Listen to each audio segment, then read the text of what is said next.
Buenas noches, ¿cómo están? Qué bueno que tengamos un nuevo miércoles de Pentateuco, un nuevo miércoles de los primeros 5 libros de la Biblia. Ya vamos a empezar con números, así que para mí es un privilegio estar esta noche con ustedes, una noche más, de acuerdo a a mi contabilidad. Es el noveno miércoles, estamos en el día 9, estamos en la primera parte de números, así que para mí es un privilegio poder estar con ustedes. Bendiciones a cada uno de ustedes. Quiero decirles algo. Vamos a hacer una introducción al libro de números. Vamos a llegar como a la mitad del libro de números y voy a parar más o menos en una hora, más o menos, de 45 minutos, de 30 a 45 minutos. Y después vamos a dejar una película para que puedan ver eh, en forma de video, de documental. eh, Me encontré uno muy interesante que nos explica muy rico todo lo que es números para que ustedes puedan oírlo, y sería muy bueno que lo escuchen porque habla de cosas que yo no voy a hablar ahorita aquí y que van a enriquecerlos a todos ustedes, van a enriquecer uh, el conocimiento sobre el libro de números. Así que a lo que vinimos, a la palabra, a la enseñanza, a aprender, y espero vamos a parar, a hacer unas preguntas de lo que vamos a ver y entramos a la película. Ya todo está listo para que ustedes puedan ver el documental. Así que eh, el título de números viene de la versión griega y se llama números porque precisamente se registran dos censos. Al principio del capítulo hay un censo y en el capítulo 26 hay otro censo. Entonces, probablemente ese nombre venga de ahí, pero en el hebreo el nombre no es números. En el hebreo el título es Bet Bar, Medbit Bar, que significa precisamente en el desierto. Ah, que para mí refleja más el título de lo que verdaderamente es el libro, porque el libro relata la historia de la peregrinación del pueblo de Israel, desde el Sinaí hasta llegar a las riberas a la ribera izquierda del río Jordán. Este libro abarca más o menos 39 años. Recuerda que estuvieron 40 años en el desierto, ¿verdad? Entonces, este libro abarca más o menos 39 años y, y es un eslabón extraordinario histórico entre los libros de Éxodo, entre Génesis, Éxodo y Levítico, y el libro de Josué, que recuerden que Josué es el que hace entrar al pueblo de Israel a la tierra prometida. Número se compone de tres secciones o de tres especies, digamos. Los acontecimientos históricos, o sea, la peregrinación de Israel en el desierto, las leyes, leyes para Israel de carácter permanente, y reglas transitorias válidas para los hebreos hasta llegar a Canaán. Y las historias van entremezcladas eh, por partes aproximadamente iguales en extensión. Quizá usted no me va a creer lo que le voy a decir. Sé que me va a creer porque usted sabe que soy pastor y que no miento. Bueno, aunque hay pastores que mienten, pero yo no miento. Es uno de los libros más humanos y más tristes que hay en la Biblia, porque muestra cómo los hebreos, el pueblo hebreo, fracasa en cumplir los ideales que Dios les había propuesto. Y llegaron al lindero de la tierra prometida, pero, pero tenían la personalidad de esclavos de esclavos cobardes, dependientes, incapaces de hacerle frente a la perspectiva de la lucha y, y perdieron la poca fe que tenían y quisieron volver a Egipto. Fue cuando Dios los manda a peregrinar durante casi 40 años.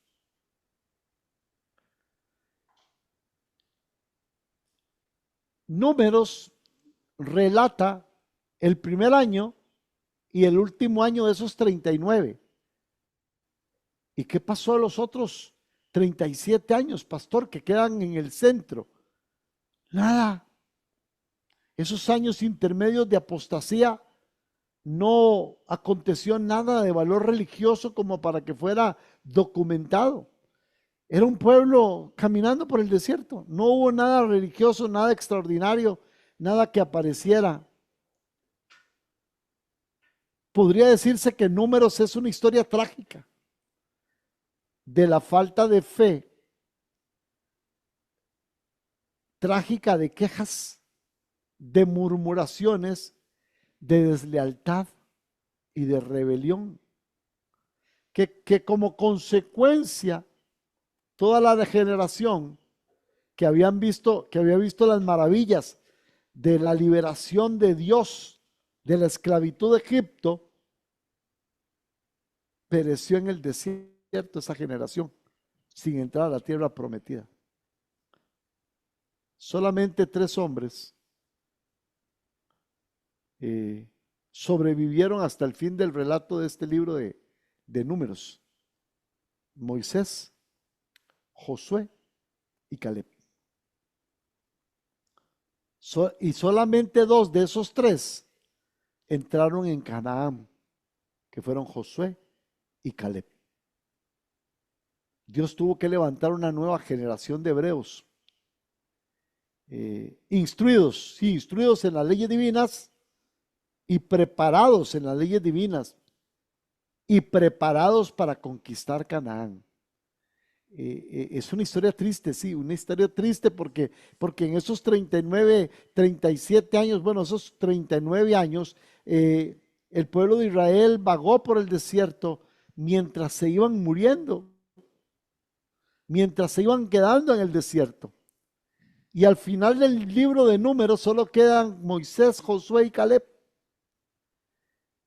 Y para arrancar el libro de Josué y terminar Números, que después sigue Deuteronomio, vamos a ver algunas cosas bonitas en Deuteronomio, pero cuando ya se enlaza con Josué,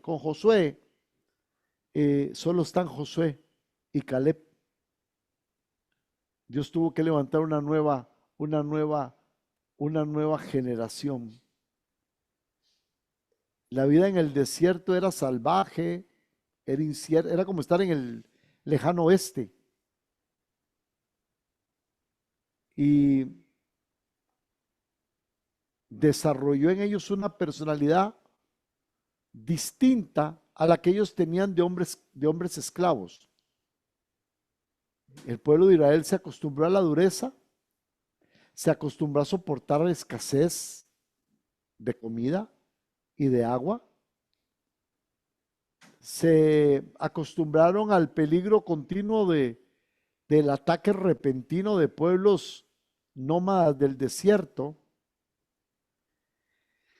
Y el libro termina en las riberas del Jordán, donde están preparados para tomar la posesión de Canaán.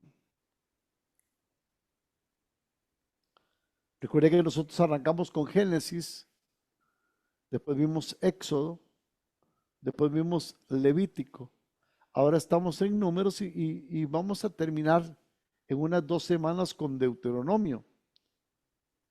Pero este libro de Números termina a las orillas de la ribera del Jordán, donde van a estar ya preparados para tomar Canaán.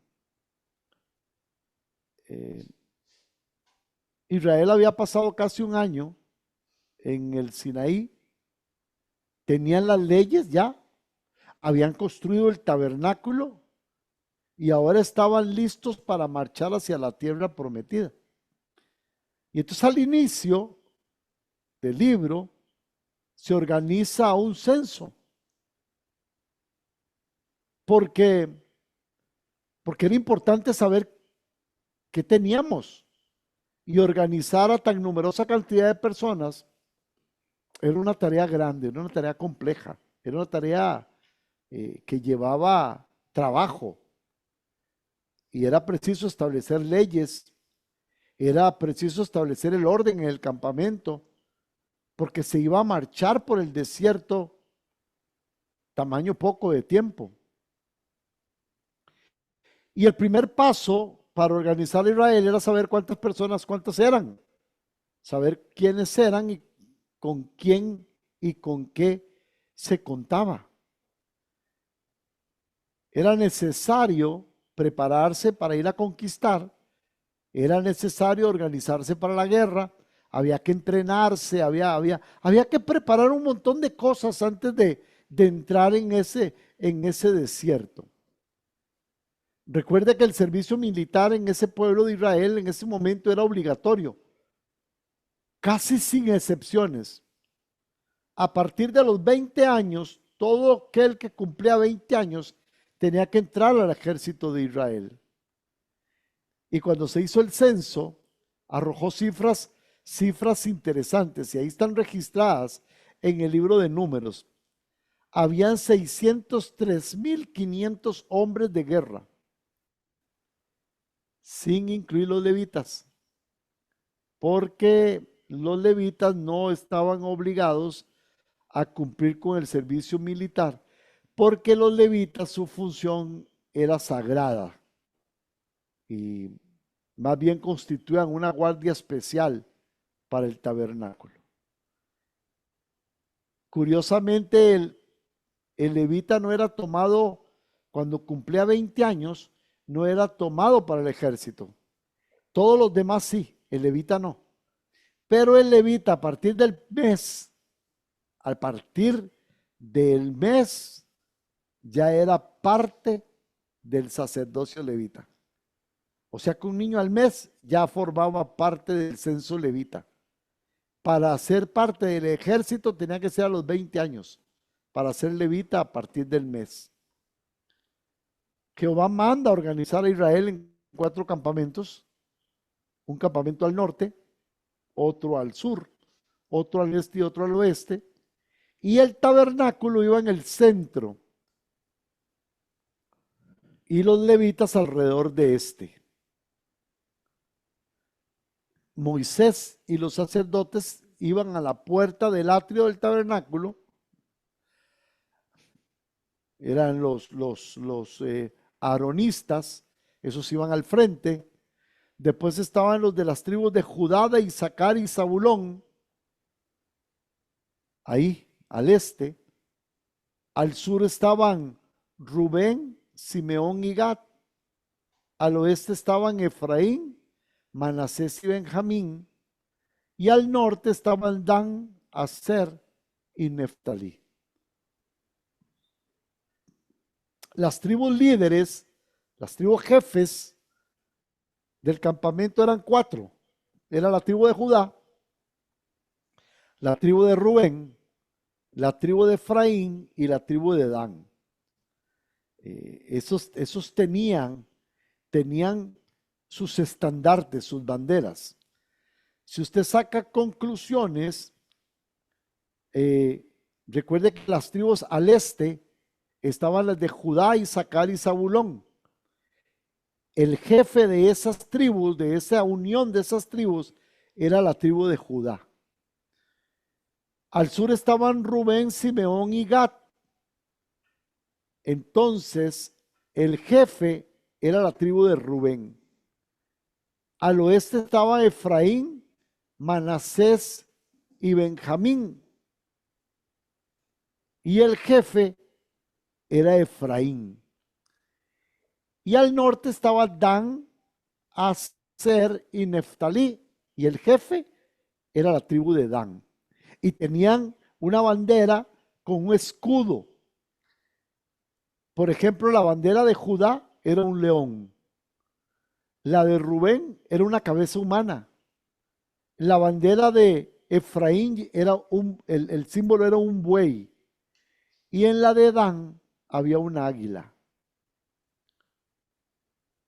Judá, que era el jefe de la tribu, era el jefe de las tribus de Isaacar y Zabulón, que estaban al este, estaban a la puerta del tabernáculo y iban a la cabeza de la nación.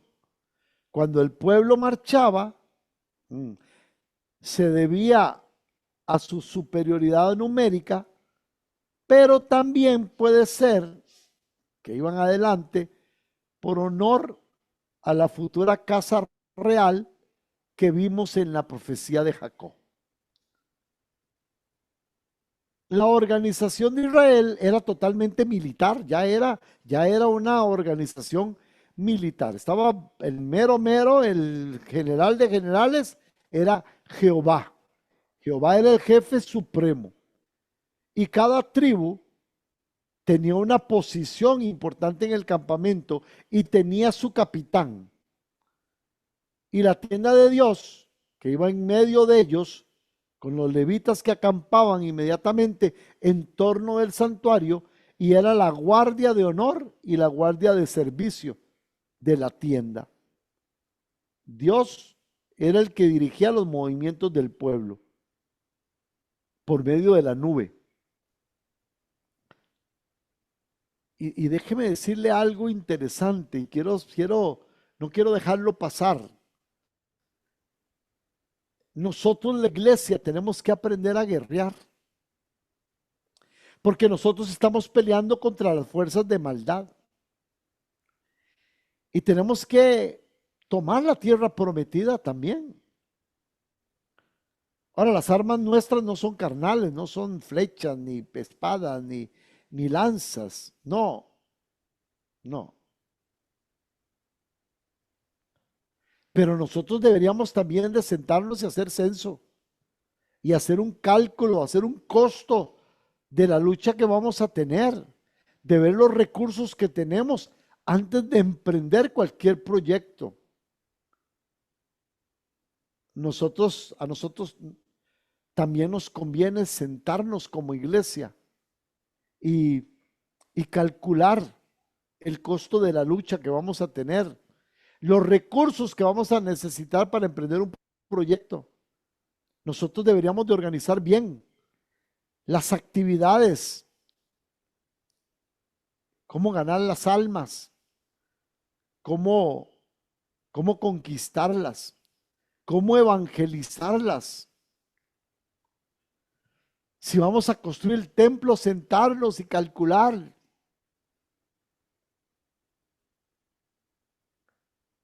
Escoger líderes, formar grupos. Y todo creyente, como todo pueblo de Israel en aquel caminar por el desierto, cada miembro de la iglesia debería trabajar en equipo y bien coordinado. ¿Sabe qué lograríamos? Una iglesia con un ejército imponente y en orden. Eso sí tenemos nosotros, gracias a Dios, un general.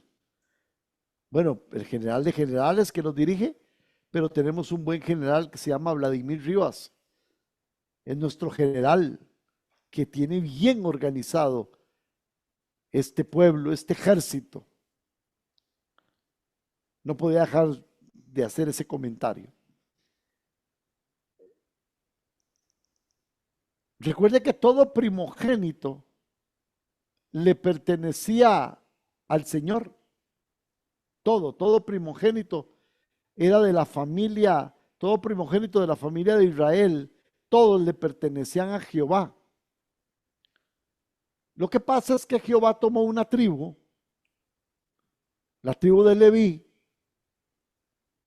en lugar de los primogénitos, y los levitas se encargaban de cuidar el tabernáculo y de todas las cosas del ministerio en los aspectos externos, mientras que los sacerdotes oficiaban el culto ceremonial. Levi tuvo 3 hijos: a Gerson, que se denominan los gersonitas; a Coat, que se denominan los coatitas; y a Merari, que se denominan los meraritas. Y los descendientes de estos 3 hijos formaban 3 divisiones, y cada división tenía un cargo especial en relación con el cuidado del templo. Ya estamos hablando del ejército de sacerdotes, ya no del ejército de las demás tribus. Estos se encargaban del transporte del tabernáculo. Vamos a verlo ahora en la película mejor. Cuando el pueblo estaba cambiando el lugar del campamento, ellos se encargaban de todo lo que era el tabernáculo, todo lo que era la tienda, el transporte de la tienda del tabernáculo, y formaban guardia cuando el tabernáculo estaba instalado, estaba fijo. Sería bueno que pusieran atención a la película, porque ahí vamos a profundizar un poquito más de lo que hacía los gersonitas, los coatitas y los meraritas. Aunque había un cuarto grupo que eran los aronistas, pero ahí van a ver en la película. Había algunas leyes y había una santificación del campamento.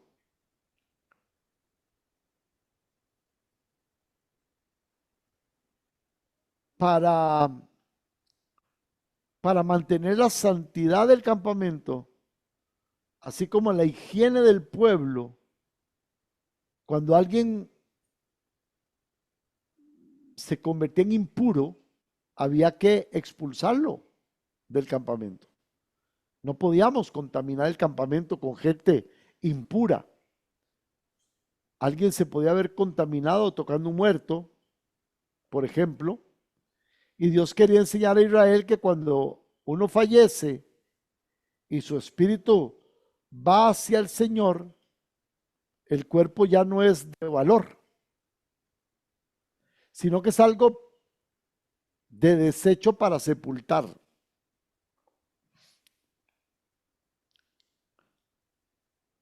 Además, la muerte debe recordarse como la pena del pecado. Y como la muerte es pena del pecado, si el cuerpo murió, es porque ya no sirve y ya es un estuche. Hay que desecharlo.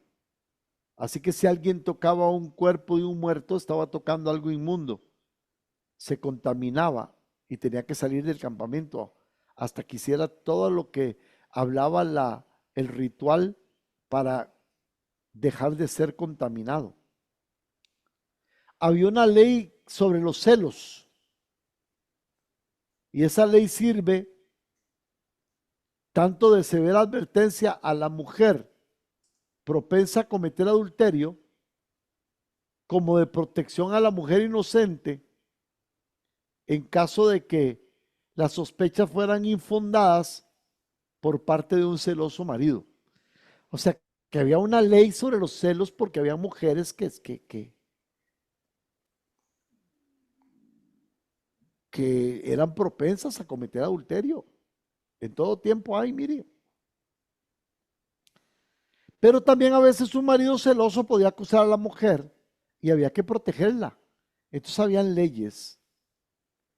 Era interesante porque la prueba para verificar si la mujer era inocente o no requería de un milagro de Dios. No hay evidencia bíblica que esa ley estuviera en vigencia cuando ya después del peregrinaje del desierto. Esa ley estaba así como solo en el peregrinaje. Les queda de tarea investigar cuál era la ley esa, la ley sobre los celos.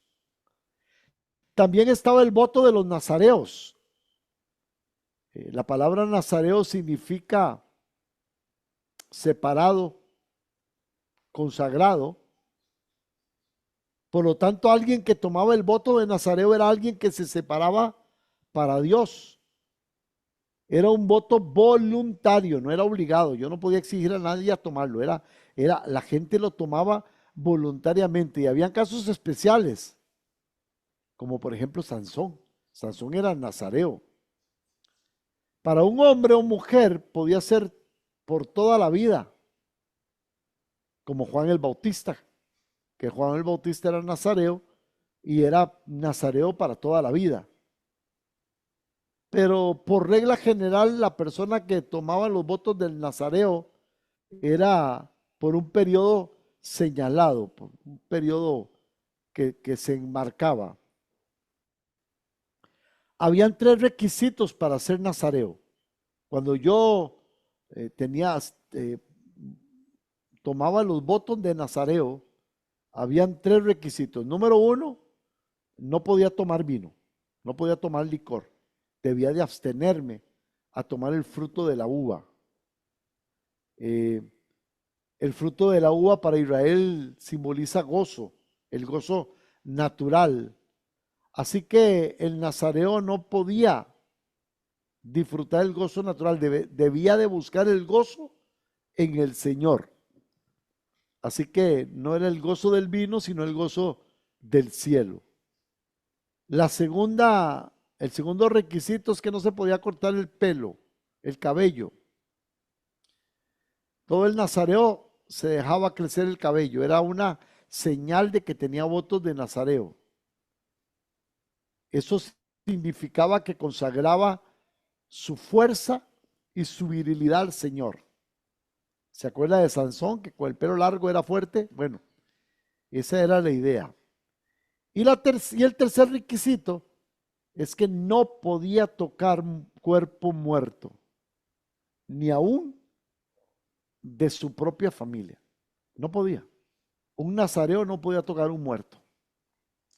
¿Se acuerdan de Sansón que tocó un león? Bueno, fue parte de la falta de respeto de él. ¿Qué significaba esto? Que el nazareo era santo para Jehová y no podía contaminarse con un muerto. Y se imponía un severo castigo cuando se quebrantaba el voto, incluso cuando era intencionalmente, cuando no era intencionalmente. Al terminar el tiempo de la promesa, del voto, se despojaban del cabello y ese cabello que se cortaba se quemaba en el altar junto con otros sacrificios en una ceremonia pública. Era todo una belleza, era un ritual. Estaba la bendición sacerdotal. Esta era hermosa. Constituía una bendición. Era una poesía hebraica. Tenía un mensaje oportuno para la vida en el desierto y sirve como para el hombre de ahora, como para el hombre moderno. Habían tres invocaciones, se hacían tres invocaciones. La primera, se invitaba a Jehová a bendecir a su pueblo. ¿Ok? Se le pedía a Jehová que bendijera al pueblo de Israel con buenas cosechas, con buen ganado, con una buena temporada y con buenos hijos. O sea, era una invocación y se invocaba a que Dios los guardara de todo mal, los guardara de los enemigos, los guardara de una mala cosecha, los guardara de enfermedad y sobre todo los guardara de esterilidad, porque para un israelita ser estéril era fatal. Había una segunda invocación sacerdotal en la bendición sacerdotal. Una invocación para volver su rostro, para que Dios volviera su rostro con agrado y con alegría sobre su pueblo y que le extendiera su favor. Que resplandeciera el rostro de Jehová a su pueblo Israel. Y había una tercera invocación, que alzara su rostro sobre su pueblo en reconocimiento y aprobación, que le diera paz, que le diera seguridad, salud, tranquilidad y paz con Dios y con los hombres. Si usted vaya a Números, usted va a encontrar esa oración sacerdotal, que Jehová bendiga a su pueblo, que les enseñe su rostro. Usted ahí está, la encuentra. La, la, la famosa, lo que nosotros llamamos la, la, la oración, la oración sacerdotal, eh, que es la que, la que el pastor Vladimir muchas veces ora. Y si quiere vamos ahí a Números, número 6, ahí entre los versículos 24 y 26 vamos a encontrar esa oración. Eh, usted y yo la vamos a ver aquí un minuto. 6:24, sí. Ahí donde dice, Jehová te bendiga y te guarde. Jehová haga resplandecer su rostro sobre ti y tenga de ti misericordia. Jehová alce sobre ti su rostro y ponga en ti paz.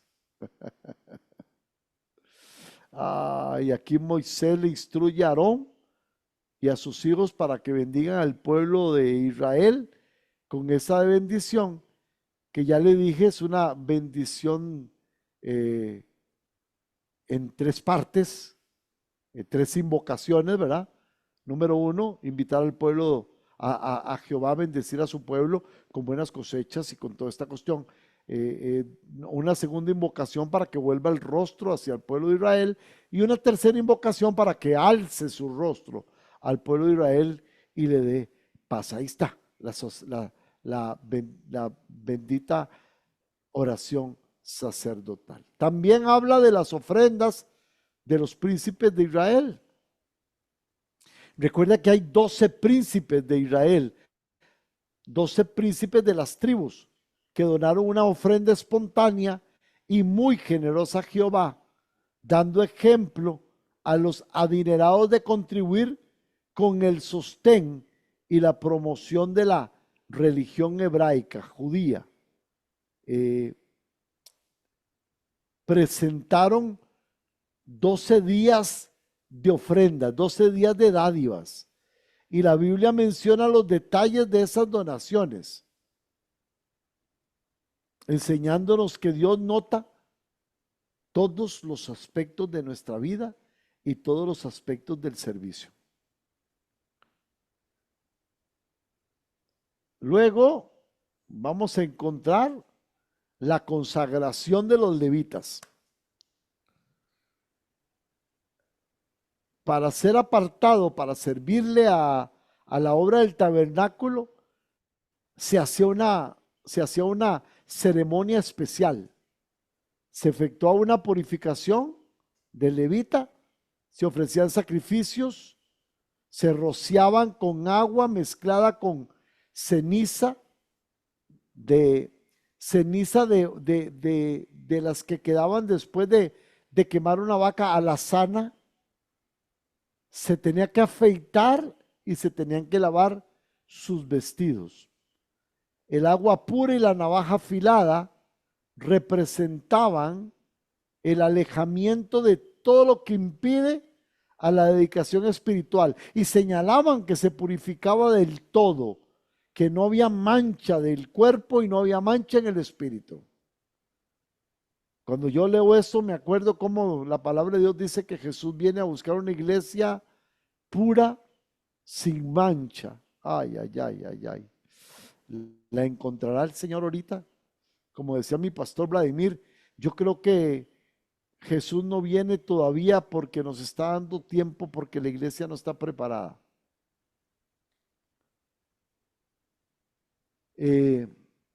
los levitas entraban al servicio ya como levita am, al cumplir los 25 años.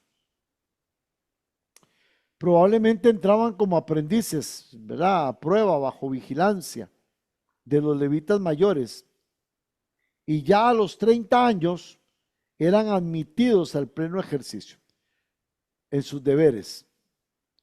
Recuerda que yo les dije que el pueblo de Israel, el levita al mes ya era levita, al mes de nacido ya era levita, pero entraba ya al servicio a los 25 años como aprendiz, y ya a los 30 era admitido ya en pleno ejercicio de sus deberes, y a los 50 años el levita era pensionado. O sea, era ya eximido a trabajos rigurosos, pero podía seguir sirviendo en los deberes fáciles, fáciles del tabernáculo. Ah, vamos a dejarlo aquí porque ya faltan 5 para las 7 y el video dura como 30 minutos, 35 minutos y yo quiero que no se lo pierdan, quiero que lo puedan ver completo. Pero yo quiero que a partir de este momento, si alguien tiene alguna pregunta antes de entrar a lo que es el video, me la puedan hacer. Así que a partir de este momento, les doy la oportunidad para que me hagan las preguntas que quieran con respecto a esto o a la materia que hemos visto hasta el día de hoy. Así que mis queridos hermanos, los escucho. Si alguien tiene alguna pregunta para poder entrar a la película, al documental que vamos a ver. Así que vamos a ver en el chat. Bendiciones, buenas noches, pastor. Bueno, no hay preguntas en el chat. Así que me gustaría saber si hay alguien con preguntas que levante la mano con respecto a lo que hemos visto ahorita sobre el Levítico. No sé quién está hoy dirigiéndonos ahí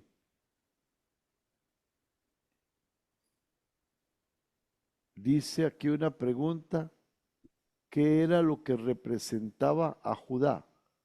¿Cómo? No le entiendo. Puede ser. Lo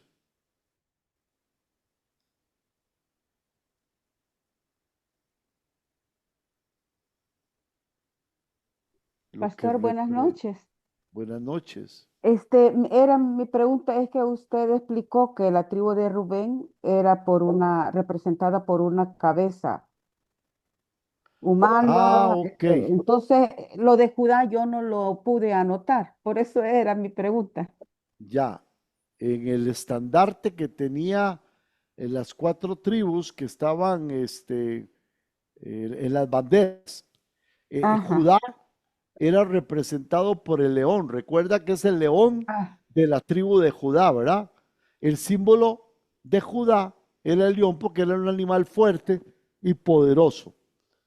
Por eso, como Jesús es descendiente de la tribu de Judá, en Apocalipsis Jesús es llamado el león de la tribu de Judá.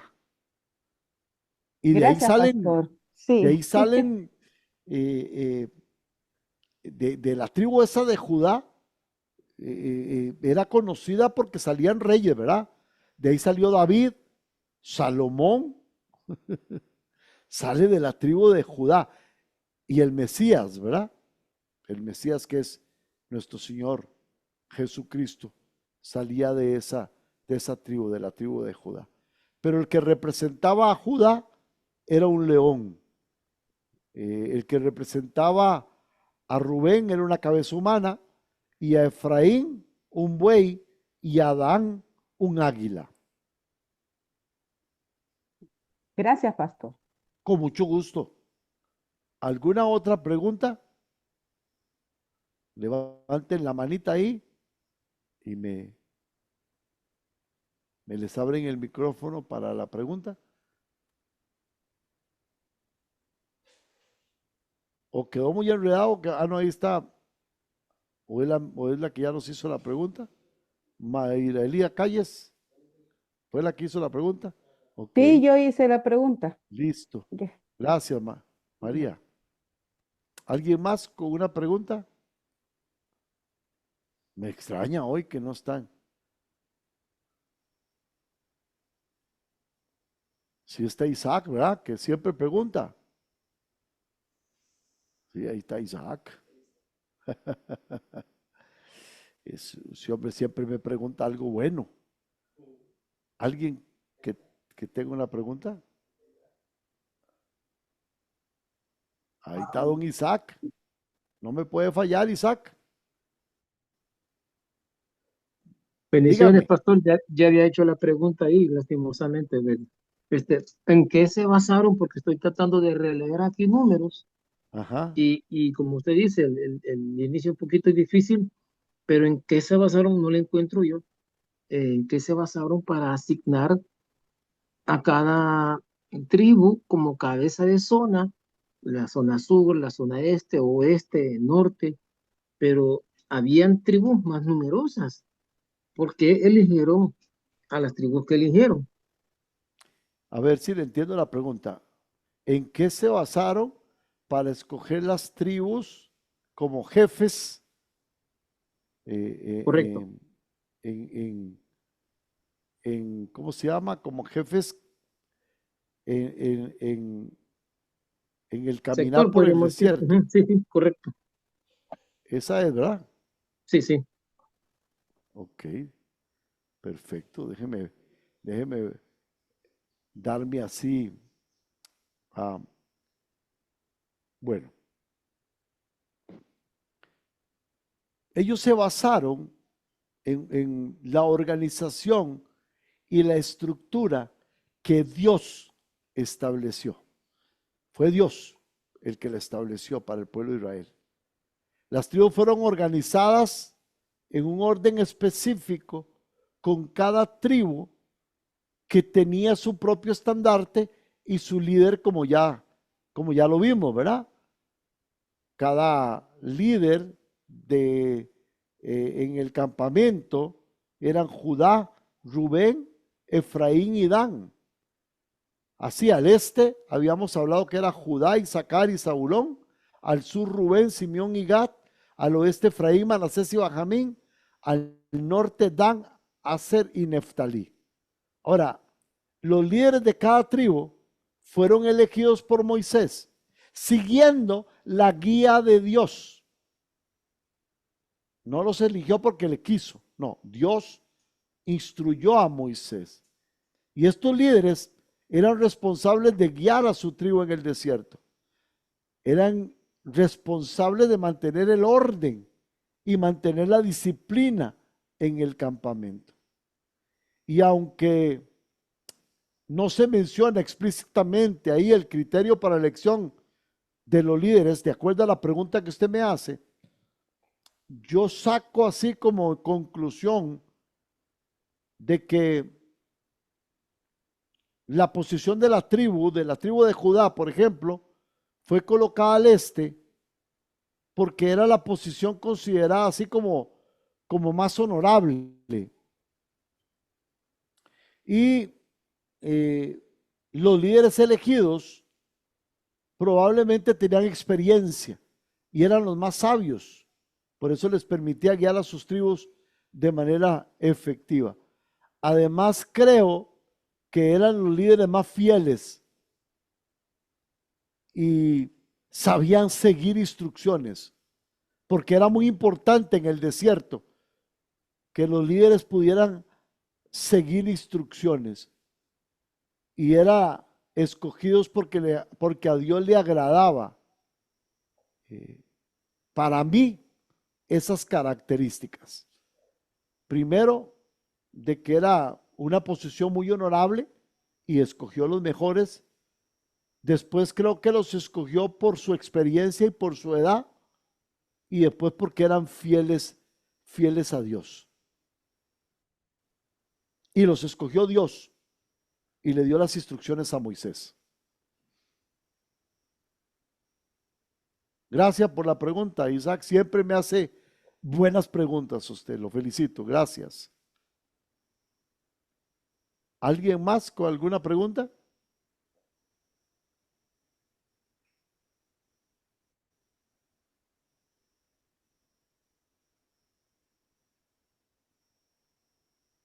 Como dirían en mi pueblo, nadie más.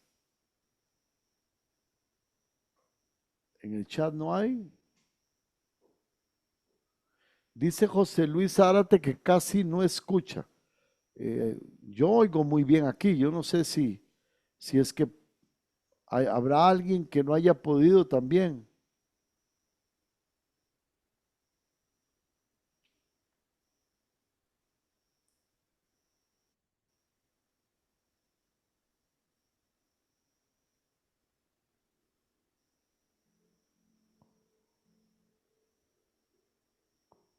¿No hay más preguntas?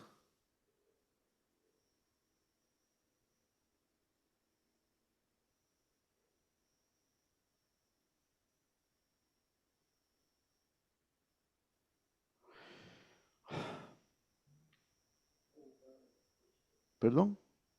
¿Hay alguna otra pregunta? No. Ya no hay más preguntas, pastor. Ok. Ahí Isaac decía que por qué no escogieron la tribu de Simeón, que era la más numerosa, y si escogieron la de Judá o la de Rubén. Eh, Recuerde que Simeón era el segundo hijo de Jacob con Lea, pero su mamá no era la esposa principal de Jacob y su padre no lo bendijo de la misma manera que a Judá o a José. Así que Jacob describe a Simeón y a su hermano Leví como hermanos de inequidad y les dice que serán dispersados en Israel. Y esto sugiere que Simeón no tenía la misma bendición o el favor que las otras tribus. Y parece que le faltaba liderazgo y disciplina. O sea, Simeón se caracterizaba por falta de disciplina y de liderazgo. Acuérdese que en Génesis 34, Simeón y Leví mataron a unos varones de la ciudad de Siquem, ¿verdad? Y Jacob no había dado la aprobación. O sea que ellos eran así como muy rebeldes. Aunque después Dios escogió a Leví para que sirviera como sacerdotes, ¿verdad?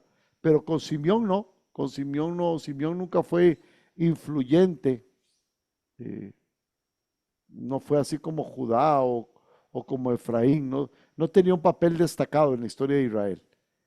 Como para ampliar un poquito lo que me estaba preguntando Isaac. Bueno, pues ahí les dejo entonces, a partir de este momento son las 7:05, ese documental se llevan como 30 minutos, así que la próxima semana, Dios primero, arranco con preguntas y con respuestas con respecto al documental. Así que los dejo con Mentor, los dejo con Apolos para que en contacto directo puedan escuchar y ver el documental. Que Dios los bendiga y nos escuchamos el próximo miércoles. Adelante. Imagínate caminar por un desierto durante 40 años, viendo milagros increíbles y señales divinas, pero sin poder llegar al lugar prometido. ¿Qué detuvo al pueblo de Israel? ¿Por qué Dios los sometió a pruebas tan duras? En este video descubriremos cómo los eventos del libro de los números están conectados con los desafíos que enfrentamos hoy y cómo cada uno de esos 40 años esconde una lección que cambiará tu forma de ver la vida. El libro de los números nos transporta a una de las etapas más cruciales en la historia del pueblo de Israel. Un momento en el que Dios, después de liberarlos de la esclavitud en Egipto, los guía por un desierto lleno de pruebas y lecciones. Pero este libro no es solo un relato histórico, es una ventana a nuestra propia vida. Así como Israel luchó con sus miedos, sus dudas y su desobediencia, nosotros también enfrentamos desiertos personales, momentos de prueba donde nuestra fe es puesta al límite. El libro de los Números fue escrito por Moisés durante el viaje del pueblo de Israel hacia la tierra prometida. El nombre en hebreo, Bemidbar, significa en el desierto, reflejando perfectamente la etapa de transición y aprendizaje que vivieron. En este libro encontramos a un pueblo organizado por Dios, pero que constantemente cuestiona su plan. Vemos milagros impresionantes como el maná, pero también la desobediencia de los espías y la rebelión de Coré.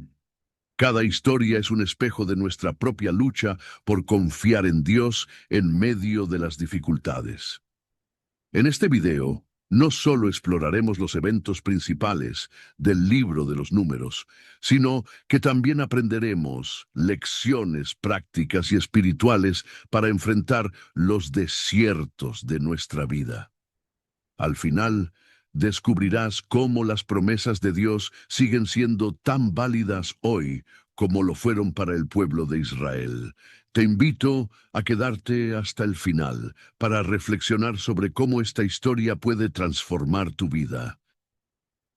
El libro de los Números comienza con un mandato divino: organizar al pueblo de Israel para su jornada hacia la tierra prometida. Pero detrás de cada instrucción, de cada detalle, se esconde un propósito mayor. Dios estaba mostrando que cada persona tenía un lugar en su plan eterno. En el primer capítulo, Dios llama a Moisés en el desierto del Sinaí y le da una orden específica: haz un censo de toda la congregación de los hijos de Israel, por sus familias, por las casas de sus padres, conforme al número de los nombres, todos los varones de 20 años arriba, todos los que pueden salir a la guerra. Números 1, 2, 3. Este censo tenía un significado profundo. No era solo un recuento de números. Era un recordatorio de que cada persona era conocida por nombre y tenía un propósito en el plan divino. Cada tribu fue contada y organizada con precisión. Por ejemplo, Judá tenía 74.600 hombres aptos para la guerra, y Rubén tenía 46.500. Números 1, 20, 21, 27. Pero más allá de los números, este acto mostraba algo poderoso. Dios no olvida a nadie. Cada persona, sin importar su rol o tribu, era parte integral de la misión divina. ¿Alguna vez has sentido que eres solo un número, que tu vida no tiene importancia? Este censo nos recuerda que Dios conoce tu nombre, tu historia y tus luchas. Tú también cuentas en el plan de Dios. En el capítulo 2, Dios instruye cómo las tribus deben acampar alrededor del tabernáculo. Cada tribu tenía un lugar asignado: 3 tribus al este, 3 al oeste, 3 al norte y 3 al sur, todas con el tabernáculo en el centro. Esta disposición no era accidental. Reflejaba un mensaje claro: Dios debe estar en el centro de sus vidas. Por ejemplo, Judá, junto con Isaacar y Zabulón, acampaban al este liderando el campamento con 186.400 hombres, números 2, 3 a 9. En el centro, los levitas protegían y servían el tabernáculo, recordando al pueblo la importancia de la adoración y la presencia de Dios.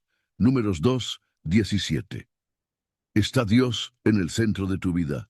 Así como el tabernáculo era el corazón del campamento, Dios desea estar en el centro de tus decisiones, tus relaciones y tus sueños. Este pasaje nos desafía a preguntarnos: ¿le estamos dando a Dios el lugar que merece? En los capítulos 3 y 4, Dios asigna a los levitas un rol especial: cuidar el tabernáculo y sus utensilios. Cada familia levítica tenía una tarea específica. Los coatitas transportaban los objetos sagrados como el arca del pacto. Los gersonitas se encargaban de las cortinas del tabernáculo y los meraritas cuidaban de las tablas y columnas. Números 4:1 a 33. El servicio de los levitas era un recordatorio constante de que la adoración a Dios debía ser central. Sin su dedicación, el tabernáculo no podría ser erigido ni trasladado correctamente. Al igual que los levitas, todos tenemos un llamado único en el servicio a Dios. ¿Has identificado cuál es el propósito que Dios te ha dado en su plan? Este pasaje nos invita a buscar ese propósito con pasión y humildad. Antes de que el pueblo pudiera partir, Dios les dio instrucciones específicas para garantizar que su presencia los guiara. En el capítulo 7, los líderes de las tribus ofrecen sacrificios para consagrar el tabernáculo. Cada día, un líder ofrecía sus dones, mostrando unidad en la adoración. Número 7, 10 a 88.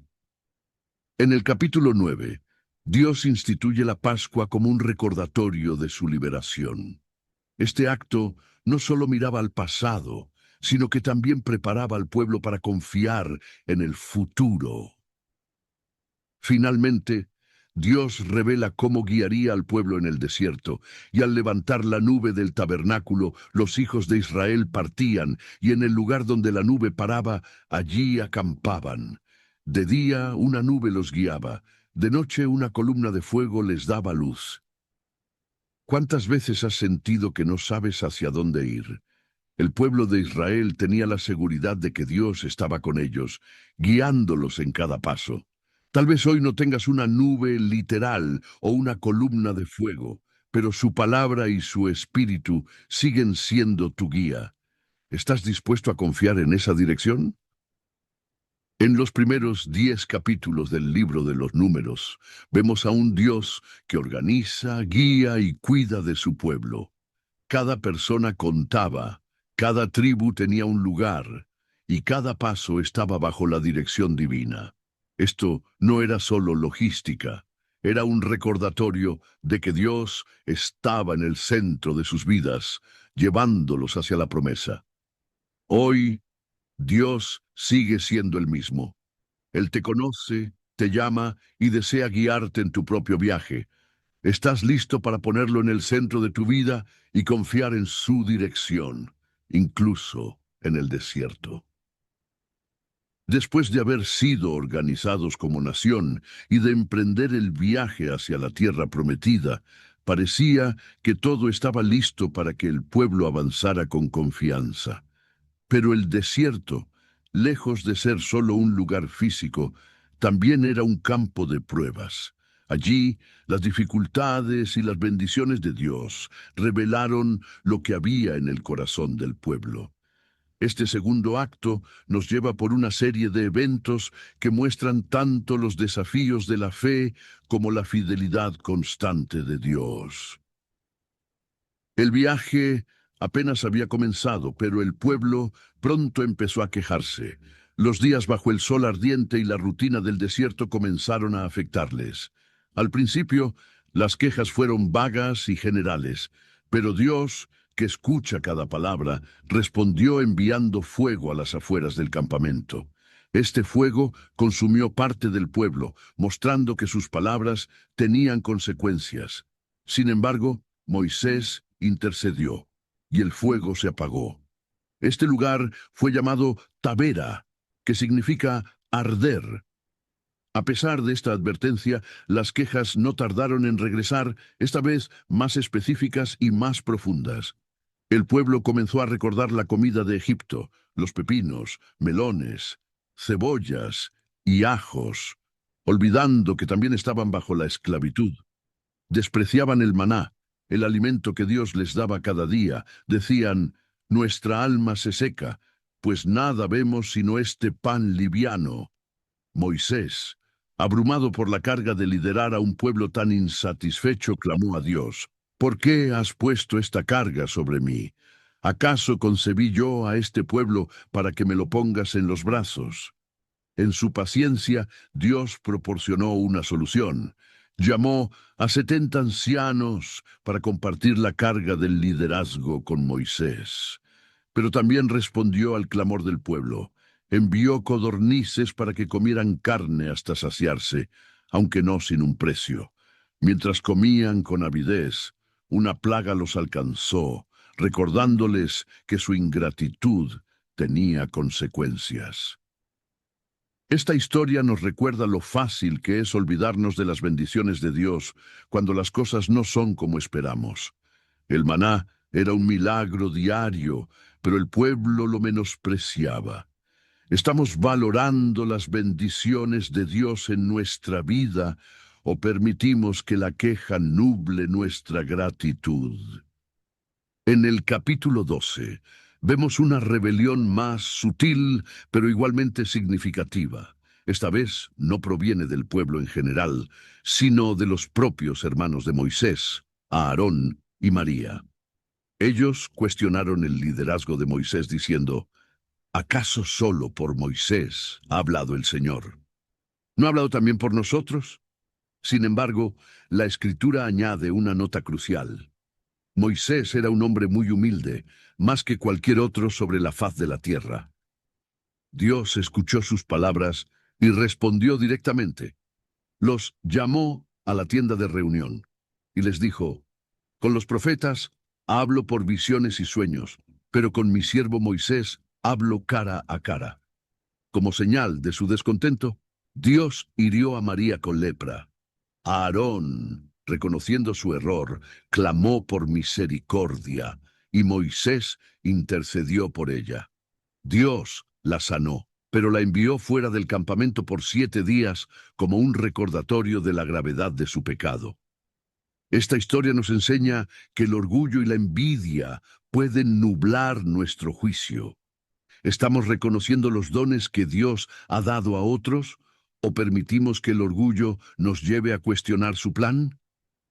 La humildad de Moisés es un ejemplo poderoso de cómo debemos responder en momentos de oposición. Uno de los momentos más cruciales del libro ocurre en los capítulos 13 y 14. Dios instruyó a Moisés a enviar a 12 espías, uno de cada tribu, para explorar la tierra prometida. Durante 40 días, los espías recorrieron la tierra viendo sus frutos, su fertilidad y sus ciudades fortificadas. Cuando regresaron, trajeron un informe dividido. 10 de ellos hablaron de los gigantes y los peligros, sembrando miedo entre el pueblo, mientras que solo Josué y Caleb confiaron en la promesa de Dios. El pueblo, aterrorizado, se rebeló una vez más. Dijeron, ¿por qué nos trajo el Señor a esta tierra para morir a espada? Mejor sería volver a Egipto. Incluso hablaron de elegir un nuevo líder y regresar. Pero Josué y Caleb se levantaron diciendo, la tierra que recorrimos es buena. Si el Señor se agrada de nosotros, nos llevará a ella. Sin embargo, la multitud no los escuchó y quisieron apedrearlos. Dios intervino y decretó que esta generación no entraría en la tierra prometida. En lugar de ello, vagarían 40 años en el desierto, 1 año por cada día que los espías exploraron la tierra. Solo Josué y Caleb serían la excepción, pues confiaron en la promesa de Dios. Esta historia nos muestra el peligro del miedo y la falta de fe. ¿Cuántas veces hemos dejado que nuestros temores nos impidan avanzar hacia las promesas de Dios? Josué y Caleb nos recuerdan que la confianza en Dios es esencial, incluso cuando las circunstancias parecen imposibles. En el capítulo 16, la rebelión de Coré mostró lo destructivo que puede ser el orgullo. Junto con 250 hombres, Coré desafió la autoridad de Moisés y Aarón, diciendo que toda la congregación era santa y que ellos no tenían derecho a liderarlos. Pero Dios respondió con juicio. La tierra se abrió y se tragó a Coré, y un fuego consumió a los 250 hombres que ofrecían incienso. A pesar de esto, el pueblo continuó murmurando, provocando una plaga que solo se detuvo cuando Aarón intercedió. En el capítulo 17, Dios reafirmó la autoridad de Aarón mediante un milagro. Las varas de los líderes de cada tribu fueron colocadas en el tabernáculo y solo la vara de Aarón floreció, produciendo flores y almendras. Esto sirvió como un recordatorio visible de que Dios había elegido a Aarón y su descendencia para el sacerdocio. La rebelión de Coré nos advierte sobre el peligro del orgullo y la insubordinación. La vara de Aarón nos recuerda que Dios confirma su voluntad de maneras claras. Estamos dispuestos a aceptar su autoridad incluso cuando no entendemos su plan. A pesar de las advertencias y las lecciones dolorosas, el pueblo de Israel continuó cayendo en patrones de quejas y desobediencia. En medio de su impaciencia, hablaron contra Dios y contra Moisés, preguntando por qué fueron sacados de Egipto para morir en el desierto. Esta falta de fe y confianza llevó a Dios a responder de manera severa. Envió serpientes venenosas que mordieron al pueblo, causando la muerte de muchos. Al darse cuenta de su pecado, el pueblo se arrepintió y clamó por ayuda, pidiendo a Moisés que intercediera ante Dios para que quitara las serpientes de ellos. Dios respondió al llamamiento de su pueblo, instruyendo a Moisés que hiciera una serpiente de bronce y la colocara sobre un asta. Cualquiera que fuera mordido y mirara a la serpiente viviría. Esta serpiente de bronce no solo salvó vidas, sino que también se convirtió en un símbolo profético de redención, apuntando hacia el sacrificio de Cristo. Así como los israelitas debían mirar a la serpiente de bronce para ser sanados, nosotros debemos mirar a Cristo, quien fue levantado en la cruz para recibir salvación y sanidad. ¿A quién estás mirando cuando enfrentas tus propias serpientes en la vida? Enfrentó uno de sus mayores desafíos espirituales, la idolatría. Influenciados por las mujeres moabitas, se desviaron hacia la adoración de Baal de Peor, involucrándose en prácticas inmorales y desviándose de la verdadera adoración a Dios. Este acto de desobediencia provocó la ira de Dios, y una plaga comenzó a consumir al pueblo como castigo por su infidelidad. Sin embargo, en medio de esta crisis, surgió un héroe inesperado, Finehés, nieto de Aarón. Al ver la gravedad del pecado, Finehés tomó medidas drásticas, actuando con celo por la justicia y la santidad de Dios. Su acción detuvo la plaga, y Dios elogió su fervor, estableciendo un pacto de paz con él y su descendencia, asegurando la preservación del pueblo de Israel.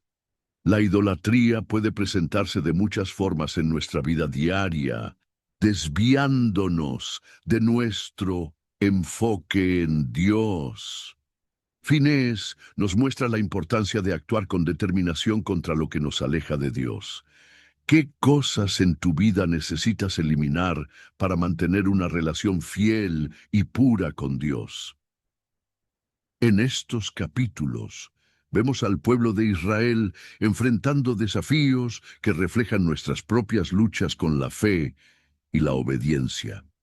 Desde la ingratitud y las quejas, pasando por el orgullo y la rebelión, hasta la idolatría, cada prueba sacó a la luz las debilidades humanas. Sin embargo, en cada uno de estos momentos, también vemos la gracia y la fidelidad de Dios. Él no abandonó a su pueblo, sino que les ofreció oportunidades para arrepentirse, intercedió a través de líderes como Moisés y Aarón, y mostró su deseo de redención y guía constante. A pesar de las fallas y las pruebas, Dios no rompió su pacto con el pueblo de Israel. En el próximo acto, exploraremos cómo Dios continuó preparando a su pueblo para la tierra prometida, enseñándoles lecciones valiosas sobre la fe. Después de enfrentar quejas, rebeliones y pruebas en el desierto, el pueblo de Israel se encuentra en un momento de renovación